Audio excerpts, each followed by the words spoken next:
Larry, I was hoping that you would answer my question first, which is usually the program. And that is just, you've had a lot of experience working with Obama and seeing him up close and personal. A lot of the election coverage was focused on the personalities of the candidates and who was more likely to be able to bring the two sides together. From your experience with Obama, do you think that he has the personal skills to be able to reach out to both sides? You know, this is a guy who, you know, people talk about like whether presidents of the United States are good politicians. There are really a lot of people who want to be president. And I kind of assume that if somebody figures out how to get himself president, get himself kind of from being nobody in mid-2003 to being president of the United States at the end of 2008, that he's a very good politician. I think you have a problem, which I guess I would just commend you as Canadians to think about.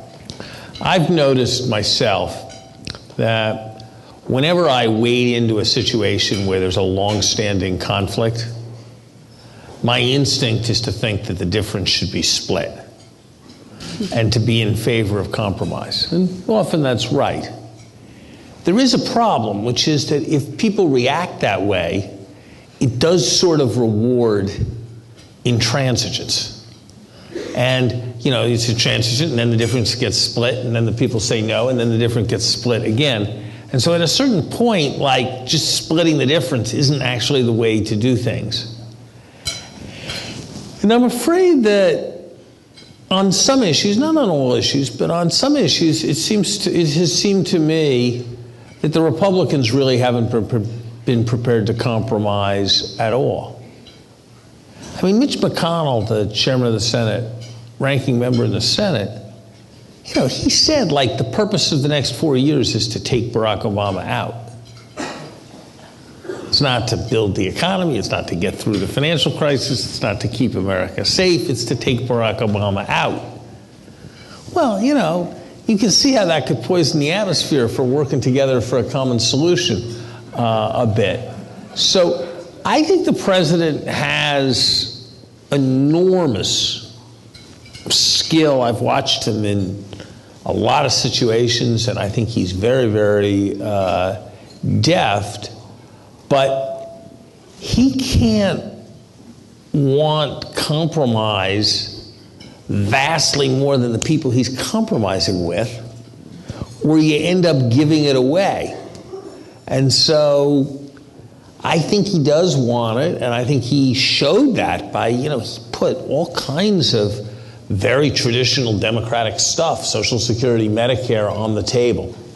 And so I think he's got the requisite skills. Whether the other people are going to be willing to meet him halfway, I think that remains to be seen.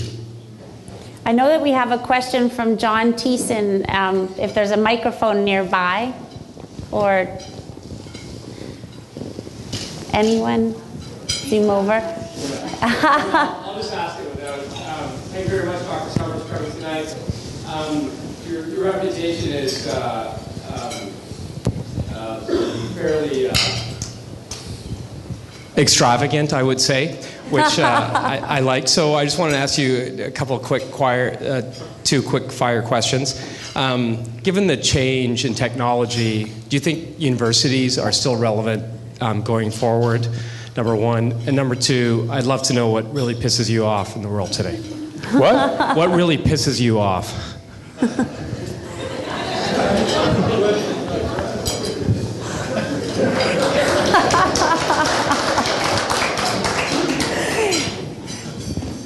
Now, don't be shy, you know.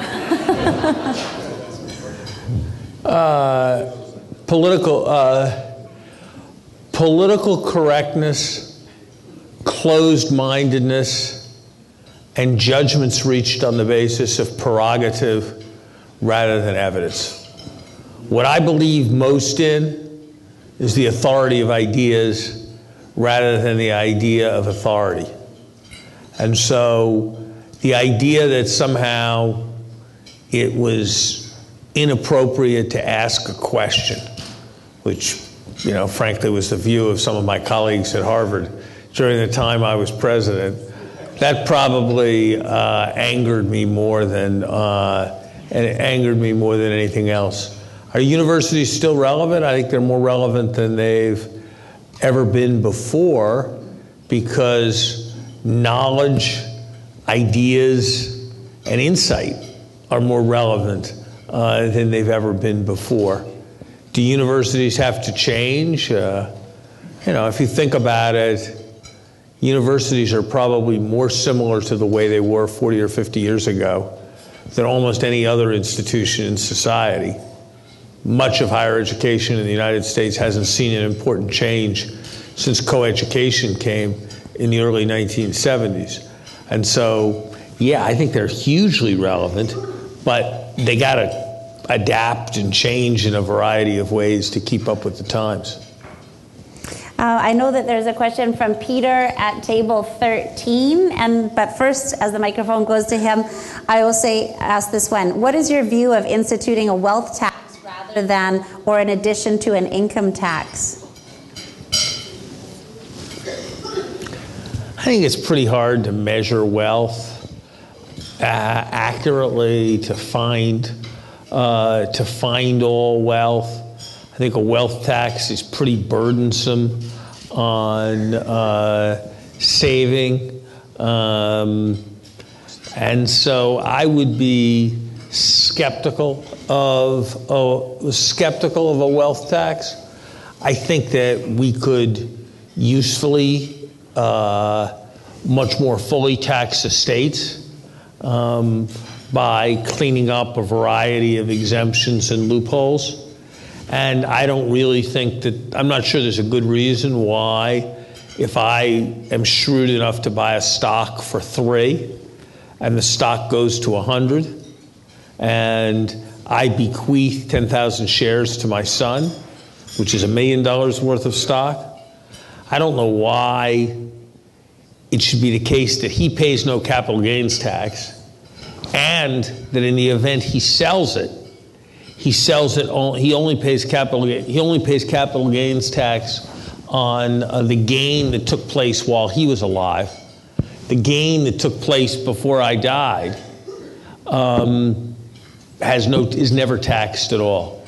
So I think I probably would not go for a generalized wealth tax, but a fortify the estate tax, fortify the capital gains tax program I would be strongly supportive of. Okay, question. Oh, sorry. Peter at table 13. Yes, Mr. Summers, I just wonder if you could tell us maybe a little bit from your insight with regard to what, over the 10-year period that's coming up, the role of China will be in international financial affairs. Will it get stronger as a player in the international arena, or will it stay more or less where it is now, which is sort of off to the side? I think China's likely to be on all our minds more for the next 10 years than it's been on all our minds for the last 10 years. Its economy will surely be larger on average than it's been over the 10 years, will almost surely be larger relative to ours than it has been for the last 10 years. And as they gain confidence and spread their wings, what happens there is going to have a huge effect on the global system. I am more skeptical than most of my friends that the basic pattern is going to be of continuity for another decade. I think the range of different problems that they have suggests a real risk of discontinuity. I mean, to take just one, the outgoing vice premier, it's been revealed, is comfortably in the Forbes 1000. Well, that does something for legitimacy in a communist country. It really does. When the vice ruler is in the is at a Forbes level of wealth. So I have a feeling it's going to be ragged for them sometime over the next several years. Okay, question there, Jock. Yeah, an economist question. One of your colleagues, Robert Gordon at Northwestern University, recently published a think piece in which he sketches a pretty pessimistic future for long-term U.S. economic growth. He points to the headwinds of debt, demographics, inequality, the need to price carbon, slow down in innovation, and comes up with a computation that per capita income growth in the U.S. is going to decelerate down to maybe 0.2, 0.3% a year in the next 20 years. I judge from your comment before dinner that you don't share that view, and I'd be interested in your thoughts on why Professor Gordon and the pessimists that share his view might be wrong. Look, I think one should be open to all possibilities, and so I don't want to speak with certitude. But I look and I see information technology changing almost everything. I see that there's now a vehicle that can drive from Mountain View, California to New York City, going through green lights, stopping at red lights, accelerating at yellow lights, without ever being touched by a human hand. And when I see that, it makes me think, and I see what's happening in financial services, where the credit card the credit card and currency both won't be with us through the rest of my lifetime in their conventional form, and I see it in the amount of computing power that's embodied in an automobile. I see it in the way various kinds of service activities are being transformed. So I suspect if you could measure utility properly, you would find that there was quite substantial growth, though the growth may take a more qualitative form rather than a quantitative form. Look, it is a huge, big thing that it cost $2 billion to sequence the human genome when we did that during the 1990s. We would be able to sequence Leah's genome for about $800 Wow. next year. What's my royalty on that? I think you'll be paying us. Okay. rather than our paying you. Look, I think we're headed for, in the same way that computers took a long time before they had a massive impact on the productivity statistics, but then they had a larger effect than you thought they would. I think it's always that way. Things take longer to happen than you think they will, and then they happen faster than you thought they could. And I think we're headed for that in the life sciences, where I think 25 years from now, we're going to be amazed at the progress we've made over the last 25 years. And that's, in some sense, the kind of productivity that's most letting us live longer and healthier. That's probably the kind of productivity that's most important to all of us. So I'm a little skeptical of the full Bob Gordon, Peter Thiel kind of thesis. So Larry, what do you think would be the worst thing for the U.S. economy, and what indicators do you look to as warning signals for this risk? I think my microphone just cut out. What would be the worst thing for the U.S. economy, and what indicators do you look to as warning signals for that risk?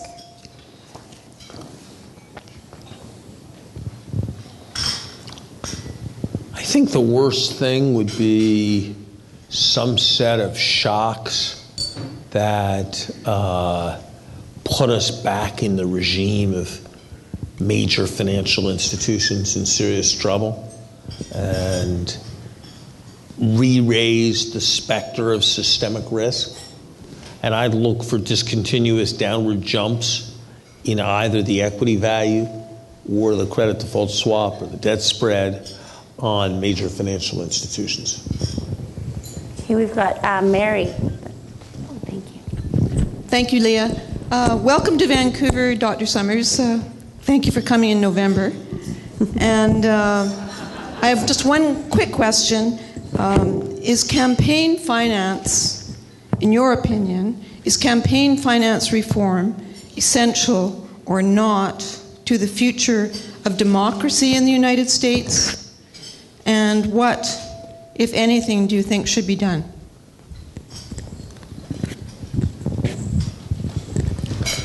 Essential is a strong word. Not a single candidate Karl Rove supported won. So, do I think that the Supreme Court got it right in that case? No, I think the Supreme Court got it wrong. Do I think that there's a lot that's kind of unhealthy around our finance system? Yeah, I do. But on the other hand, from my perspective, well, forget my perspective, the money was trying to stop won. And most of the people the money was trying to stop won. And so I think people are probably learning a lesson that the money may matter a little less than they thought. And so I'd like to see a change. But frankly, the experts always get it wrong on what the effect is going to be of any given process change. So I'd be for relatively gradual kinds of change in the system. What are some of the most important reforms or policies that the Republicans put forth in the last elections that you think the Democrats should adopt? I think Republicans are right on medical malpractice, and the Democrats are wrong. I think, I don't know precisely where it should go, but basically the policy is overly driven by the interests of the trial lawyers and insufficiently driven by the interests of the healthcare system. I think that the Republicans are in significantly more of a hurry to exploit all our natural gas resources. And I think they're on the right side. I think they are on the right side of that. I think the Republicans are concerned to make sure that adequate cost-benefit analysis is done before any rules are released. And I kind of think that's the right thing as well. So when Kissinger said that you should be put into the White House as the guy who stops bad ideas, what sorts of bad ideas do you think he was referring to? You'd have to ask him. Look, I'm a guy who believes that whenever you think the emperor has no clothes, you should always ask the question. Because you might be confused, but he might have no clothes. And if that's happening, it's actually better for him to know and for everybody to know and to sort of move on. So, my approach with people who've worked for me is if they don't understand something, I'll explain anything to them, and I'll explain it to them 3 times if they still don't understand it. But if they don't understand what's going on and they say they do understand what's going on, then I kind of lose confidence in what it is that they do. So I guess, I think the bad ideas are the ones that aren't thought through. And, I've always tried when I'm in government to have a few disciplines. One is, if you work with me and you come to me and you say, I want your approval to do X, I will virtually always respond the same way, which is, what are the best 3 arguments against doing X? And if you say, it's obvious that we should do X, it's just clear, I will say, we'll have a meeting to discuss doing X a week from Friday, and I want these 11 people there along with you.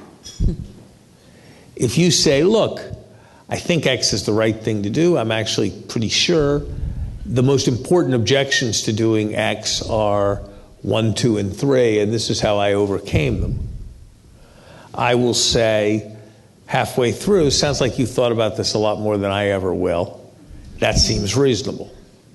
But that's because you persuaded me that you really had thought about all the objections. I told my colleagues that at the NEC, when we started the first day, I said, we'll probably get some things wrong because sometimes decisions are probabilistic, and it'll be a 70-30 shot, and we'll say the right thing, but the 30% thing will happen, and we'll have turned out to be wrong. I'm okay with that. But if we have failed to think about anything, if we announce anything, or the president announces anything, and then there's discussion of it, and anybody says anything that makes sense that we didn't think about, then we didn't do our job as well as we could have in understanding all the consequences of the policy. And so it's an insistence on seeing both sides and insistence on understanding carefully and thoughtfully all the objections and it's a sense that politics and policy are a rough game, and it's very different to try out your new football play without a defense than it is to try it out with a defense on game day. And I guess what drives me craziest is policies or ideas that haven't been thought through in the context of the fact that we live in a real world where not everybody is motivated the way we are, not everybody is on our side, and how things will play out. So I guess just the last two questions, just to wrap up then. If you think about the first 4 years, or the last 4 years, which of the economic issues would you say would fall into the category of something wasn't thought through enough? I'm not going to comment on the 2 years I wasn't there. It'd be way more fun if you did. I already said that I think that in retrospect, there was a conventional wisdom around the deficit as the central problem, rather than growth and demand as the central problem. And once the economy had picked up a bit, I think there may have been a pivot too rapidly to focusing on that deficit question rather than focusing on maintaining demand for growth. And so I think there was some losing sight of the demand and growth issue. There are also many thoughtful people who think that we did much too little to stimulate housing. And, I share their dissatisfaction with what we did. I'm not sure there were better alternatives that wouldn't have had huge adverse side effects by setting off very large waves of foreclosures. So those would be things that I would wonder about. But in general, I'm proud of the fact that I don't think we left the president flying blind on anything very important. I think on everything, we may or may not have come to the right recommendation, but I think on all the subjects we dealt with, we pretty much were able to see where the reaction was going to be, what the problems were, what the issues were. Perfect. Well, I have one last, it's just a very short question because we all want a little crystal ball. What new or creative U.S. taxation should Canadians be aware of?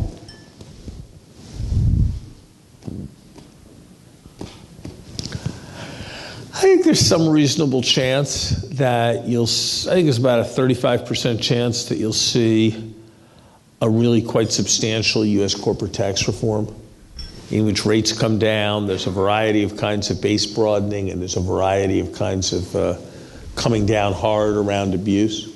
And I would think that would have important implications for Canadian companies. though I can't quite figure out precisely what those implications would be.